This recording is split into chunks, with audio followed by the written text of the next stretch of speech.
We're going to be hanging out today, watching some history, and figuring out if Canadians were capable during World War II. We're a little bit early, judging by my clock, so we'll just hang out and hopefully have some good conversations until noon, and then we'll start the history lesson and see how capable us Canadians actually really were. I think we were capable as fuck.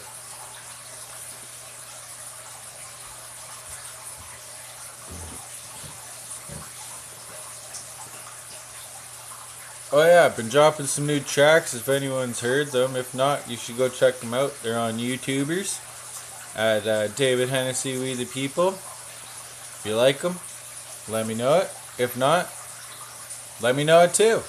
Because why the fuck not?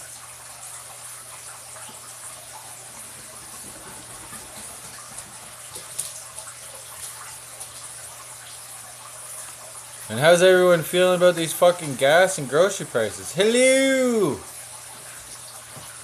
How are ya?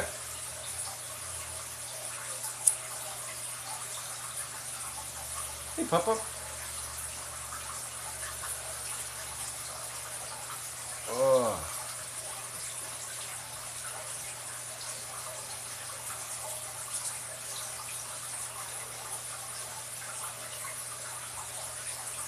Does anyone else get more and more stressed out as the days go on? Looking at the grocery prices and shit? Oh yeah, gas is fucking right stupid.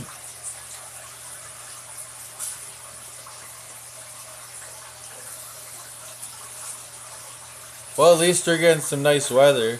Last night it was fucking nuts.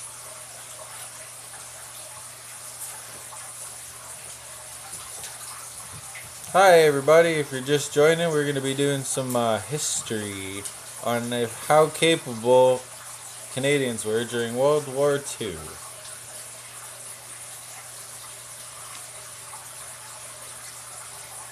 Yeah, definitely got to smoke for sure. So yeah, sounds like a good plan. Let's smoke and go.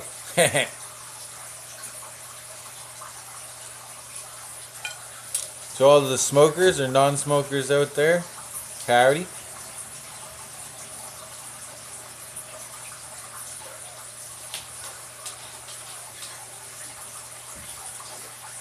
So yeah, does anyone else feel like Canada's in a state of craziness right now?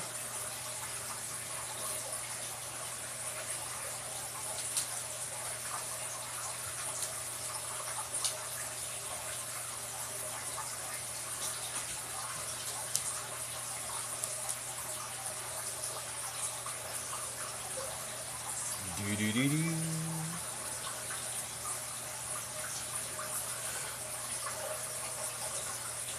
How's the setup? Can everyone see the screen alright? Let me know. You kind of don't have the best seat in the house. I could move you closer, but then I wouldn't be able to join in on the conversation. Sounds good, thank you.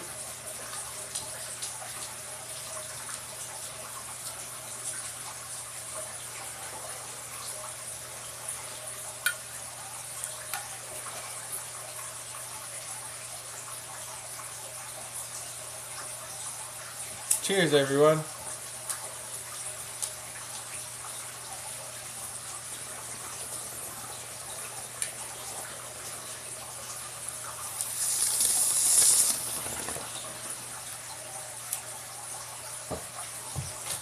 Alright, now let's learn some fucking history.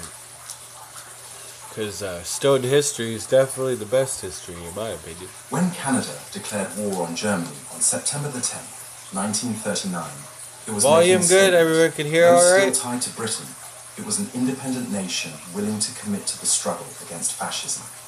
At the time, however, the Canadian Army was little more than symbolic, with only around 4,500 regular soldiers and a militia force that was poorly trained and under-equipped.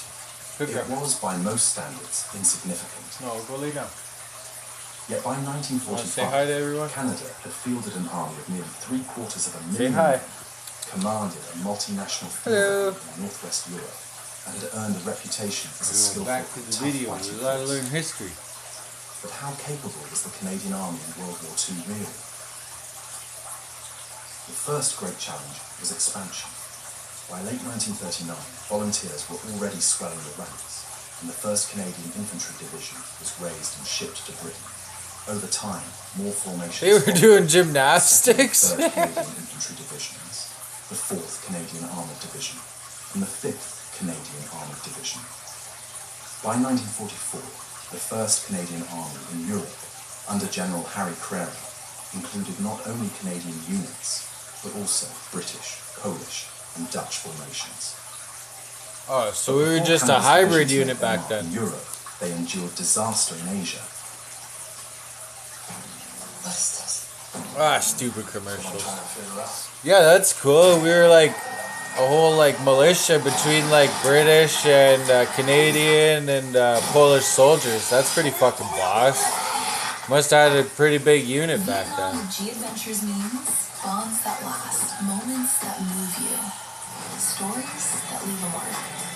All on trips.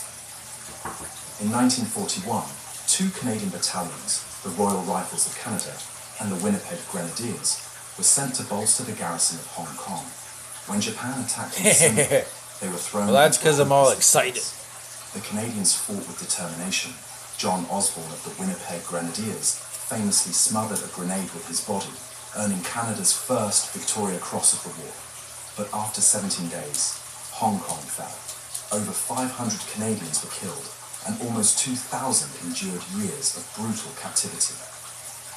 In Europe, So 500 Canada's or baptism whatever of fire our came soldiers from the were killed in that 1942 battle, DF. but The second how many Canadian did we Infantry actually Division send? bore the brunt Because that of the makes a assault. huge difference too, What right? was meant as a reconnaissance in force turned into a bloodbath. Of nearly 5,000 Canadians who landed, over 900 were killed and 2,000 taken prisoner. Units like the Royal Regiment of Canada and the Essex Scottish Regiment were decimated. German defenders later admitted they had been impressed by the ferocity of the attack, but Dieppe showed the dangers of underestimating German defences. Yet the raid provided a painful but invaluable Well, yeah, when you're lessons hunkered down in a in rat fitness, hole, I planning, think it's pretty fire easy skill, to hide and out from your intelligence enemies. that would directly contribute to the Just saying. success of D-Day. By 1943, the Canadian Army was fighting in the Mediterranean. The 1st Canadian Infantry Division and 1st Canadian Armoured Brigade landed in Sicily in July. Here, Canadians captured towns such as Asoro and Leonfort in daring assaults against German paratroopers. One of the commanders who distinguished himself was Major General Guy Simons, who would rise to prominence in Normandy. In Italy, Canadians gained a reputation for tenacity. Nowhere was this clearer than at Ortona in December 1943. The Royal 22nd Regiment, the 22, So apparently Canadians all through the First and Second War or whatever were pretty feared or whatever. I don't know why. We seem like pretty decent people, just don't piss us off, I guess. Bruce and the Seaforth Highlanders of Canada fought a brutal house-to-house battle against the veteran German 1st Parachute Division. Canadians pioneered the mouse-holing tactic, blasting through walls with explosives to avoid deadly sniper fire in the streets. Yeah, I'm surprised we actually came up with that. You think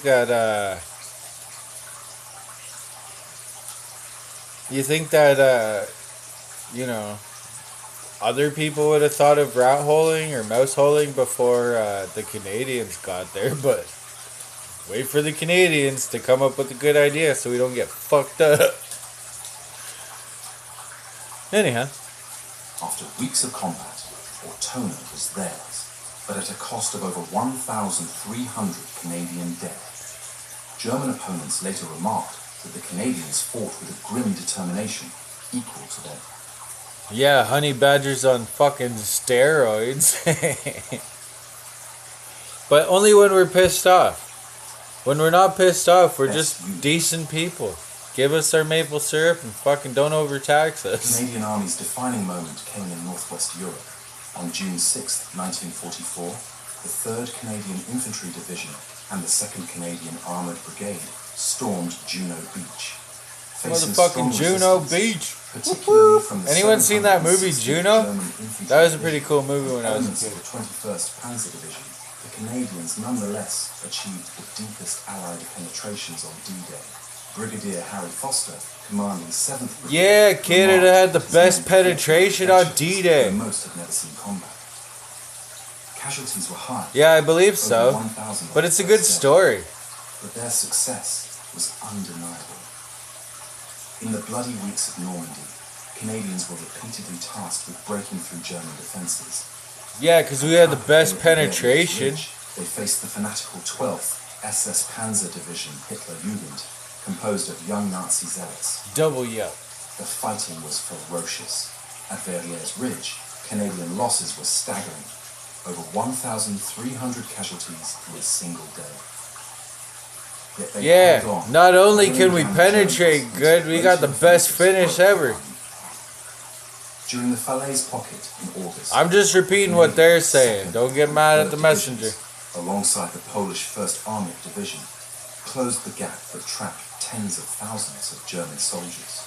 Major David Curry of the South Alberta Regiment earned the Victoria Cross for leading his mixed force in holding St. Lambert-sur-Dieppe under counterattack, personally capturing or killing over 300 Germans. His actions symbolised the Canadian contribution to sealing one of the greatest encirclements of the war. Perhaps the Holy hardest fuck, I campaign seen of so the many war Canadian was flags on that map. The Battle of the Scheldt. Here, the 1st Canadian Army was ordered to clear the approaches to Antwerp. The flooded polders, muddy dikes, and German fortifications made the terrain. There's muddy fucking dikes there. They had dikes way back then. Good for them. And the How Royal Hamilton conservative. Light Infantry fought in waist-deep water under relentless fire.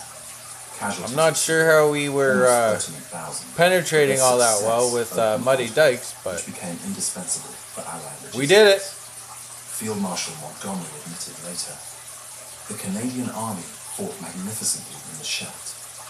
Without their success, we could not have sustained the advance into Germany. By 1945, the Canadian Army was not only fighting, but How come no one ever fucking calls us first when shit starts hitting the fan? They always wait till last minute, and then we gotta play cleanup crew. That's some fucked up shit, eh? commanding multinational forces. Under General Crerol, the 1st Canadian Army included British, Polish, and Dutch formations. In the Netherlands, Canadians liberated starving civilians, earning lasting gratitude. The Dutch royal family later declared, "We shall never forget the Canadians." Canada's army produced many distinguished I don't know, I commanders. think the Canadian General government's Crerol, fucking though forgetting sometimes about criticised with Canadians. caution, successfully managed one of the largest Yeah, fucking right, we get shit done. Guy Simons, Someone's gotta do it. We don't beat around the bush when shit comes to shit, we fucking get her done. Northwest Europe.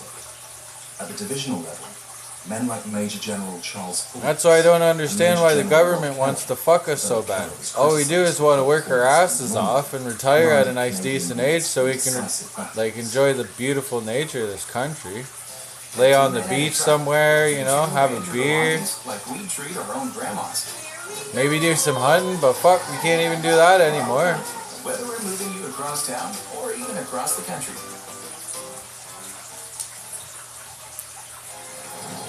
Success isn't given. Well, I feel like it's commercial time.